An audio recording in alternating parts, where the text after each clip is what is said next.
Taxation without representation.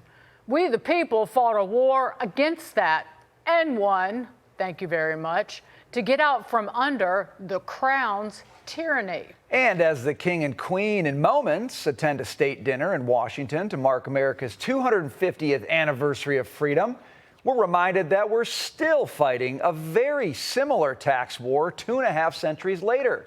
But this time, it's not the Brits, it's the Democrats. The very principle on which your Congress was founded, no taxation without representation, was at once a fundamental disagreement between us. The Founding Fathers were bold and imaginative rebels with a cause.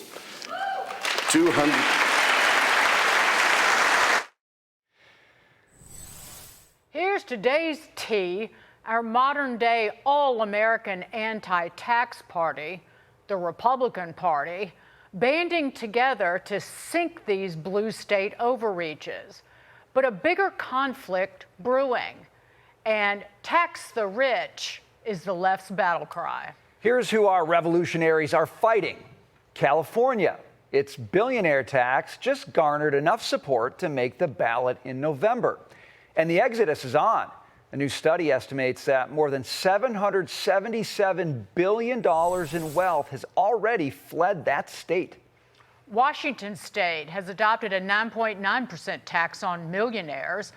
Maine and Illinois have proposed similar levies. And of course, New York on the front lines. Hedge fund billionaire Ken Griffin is about ready to throw Mondani into the Hudson, clapping back at the mayor for singling him out and his city penthouse in his pied-à-terre tax crusade. He went on camera today with some choice words for Zoran before he meets with the Governor Hochul as he reconsiders his company's investments in the city. The willingness of the mayor of New York to make this a policy debate, a personal attack, just demonstrated a profound lack of judgment, just a profound lack of judgment. Here's the real question. Is New York going to put their fiscal house in order and run itself from a position of a strong government that's pro-business? Or are they looking to play, why do the Americans think we can do socialism? We have none of that in our DNA, and we're just going to screw it up. Oh, Zozo's screwing it up all right. Here's how his warmth of collectivism approach is going. Today, talking about yet another tax the rich scheme. Mondani wants to roll back a popular business tax credit on pass-through entities from 100% to 75% to raise, he says, $1 billion in revenue. So smart, hurt the job creators. Common sense? How about commie sense? The mayor calls it a high earner loophole. The governor is saying, no way. We say, add this junk to the harbor. We cannot close this deficit with savings alone. We need new revenue. And we need a structural reset in our relationship with the state. That is the only way to meet our legal obligation to pass a balanced budget. Let's bring in our modern-day Paul Revere on taxation, which is tyranny.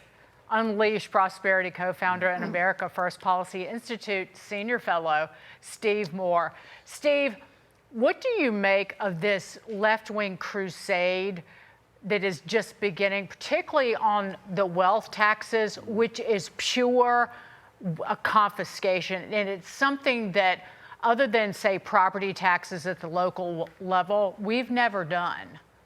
Well, let's start with New York City, because you really were focusing on what Zoran is saying and doing in New York City, where you are. New York City spends about twice as much per person as the average city. Did you know that? Twice as much per person on government services as the average city, and yet the services aren't too good in New York City. So when he says we can't cut spending and we have to raise taxes, their taxes are already also the highest in the country by a large margin.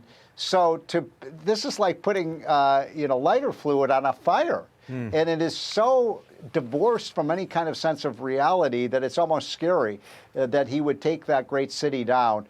Look, this is the big story in America that you guys are covering tonight. What's happening in red states, which are cutting taxes. By the way, Missouri is now looking at eliminating their income tax, guys. I don't know if you're aware of that. They'd become the 9th state. They'd replace Washington State as a state with an income tax. Meanwhile, what are the blue states doing? Not repairing themselves, not realizing, hey, we've moved in the wrong direction. But you guys are right. 6 or 7 of them are talking of major tax increases. That's only going to make the blue state, red state divide even deeper, right. And it's also going to mean that the red states are going to continue to deplete the tax base of those high-tax blue states. Okay, let me ask you something. This might be totally counterintuitive to you, Steve, and it might stretch you as an economist, but one of the questions with like Ken Griffin in New York is he has every incentive to flee, right? Leave, right. Pull your investments, pull your money, go to one of these states cutting taxes. But kind of one of the magic aspects of America is you've got 50 states that can trade with each other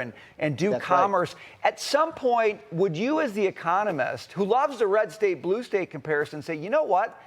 A guy like Ken Griffin should stay in New York City and fight and win the fight so that we don't lose one of our great cities and one of our great states for commerce. What do you think about that? Where would you come down? Well, I agree with you that to see what's happened in New York City, to see what's happening in Los Angeles. As you guys know, I'm from the great state of Illinois and the great city of Chicago, and it's heartbreaking. You have these crazy politicians who continue to want to dig the hole deeper. And Brian, I mean, you make a good point. Maybe he should stay and fight. But my goodness, he left Illinois, he left Chicago, right. And he left a deep hole in Chicago. They chased him out. They said, we don't want the wealthy people. Get out if you don't want to be here. He was funding all the charities. He was funding the museums. He was funding the homeless shelters. He was one of the most patriotic Americans in terms of helping poor people, but he did it with his own money. He didn't want to send it to the city of Chicago. So I don't know. Look, these blue cities are going to have to change or die. It really is that simple. And how they don't get the message when we estimate $2 trillion over the last 11 years have left blue states and gone to red states. $2 trillion. What do they have to do? What do we have to do to get them to understand that these policies are not working? Well, we didn't even touch the federal government, Steve, where we're spending, $2 trillion more every year that we have to borrow. That's what our deficit is. And the bottom half of federal taxpayers pay virtually no net income tax. It's an abomination. And they we talk about taxation without representation. Well, what kind of stakeholder are you if you aren't paying one nickel to our military? Good question. I'll let you take it from Okay, Steve, let me move on to this one, okay? So the FCC filing an early license review of 8 Disney-owned ABC stations in the wake of the Jimmy Kimmel controversy, saying, quote, the FCC determines that calling in Disney's ABC licenses for early renewal at this time under the Communication Act's public interest standard is essential within the meaning of agency regulations. What do you think about this? You kind of know where this is stemming from. You kind of know what the headline issue is here. Do you like this move? Well, first of all, I'm not a lawyer. I'm an economist, but I will say this. There is a decency standard, right? There's a decency standard at these networks. And Jimmy Kimmel violated that standard by just making jokes about Trump being shot, and it was outrageous. But I also believe in free speech, Brian, and I don't like to see somebody fired for something that they say, even if it is offensive.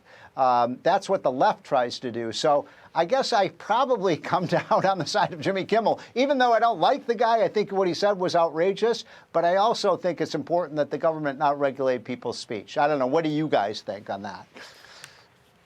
I think that Melania speaking out against Jimmy Kimmel was more powerful than anything the federal government can do. And Steve, we are glad that you and everyone at that dinner were safe and sound. Absolutely. Steve Moore, thank you, sir. Thanks, guys.